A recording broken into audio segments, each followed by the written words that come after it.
Left से RJD और कांग्रेस ने गठबंधन क्या किया, बीजेपी की त्योरियां चढ़ गई, क्योंकि चुनावी बिसात में बीजेपी और जेडीयू के सामने इस गठजोड़ की काट ढूंढने की चुनौती बढ़ गई है।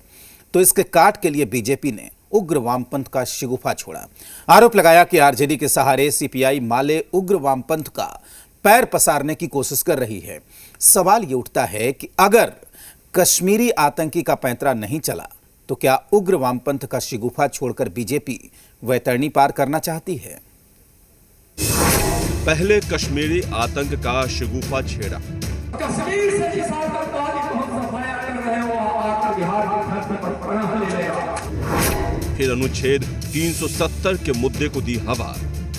अगर उनका माले की विचारधारा के साथ समझौता है तो उनको तो ये जवाब देना होगा कि वो माले की उग्रपंथ की विचारधारा को स्वीकार करते हैं या नहीं करते हैं। अब उग्र वामपंथ का पैंतरा चला।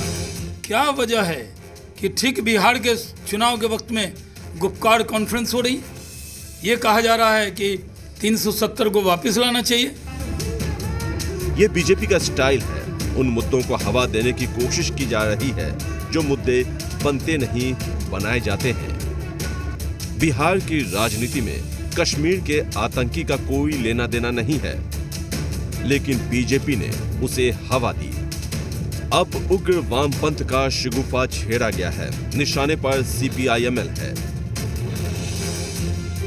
और जब सेनापति कमजोर होता है तो नतीजा क्या होता है कि बहुत सारे असामाजिक तत्व भी उसमें इन्वॉल्व हो जाते हैं। आज आरजेडी के अंदर जो नेतृत्व है तेजस्वी जी का, इस पर वामपंथी हावी हो रहा है। प्रजातंत्र में जनता के द्वारा जब सब जुड़ के अपना चुनने का प्रयास, अपने आप को चुनाने का प्रयास कर रहे हैं, ऐसे में इस तरह की टिप्पणी उनकी मानसिकता को दर्शाता है।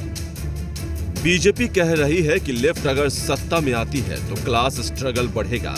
अब क्लास स्ट्रगल कैसे और किनके खिलाफ और कौन तबका बढ़ाएगा, इसकी जानकारी वो नहीं दे रहे हैं।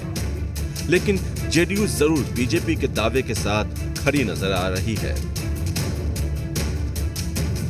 लालू यादव जी और राबड़ी देवी जी के शासनकाल में बिहार में सांप्रदायिक दंगे, सामूहिक नरसंहार होते थे, लेकिन जब से बिहार की बागडोर लोकप्रिय मुख्यमंत्री नीतीश कुमार जी ने संभाली, तब से इस तरह की घटनाएं नहीं घटती है। ये कट्टरपंथी ताकतों ने पूरे देश को रक्त रंजित करने वाले लोग ये उपदेश दे रहे हैं, इनको हार सामने दिख रहा है, इसीलिए इस तरह की बात कर रहे हैं।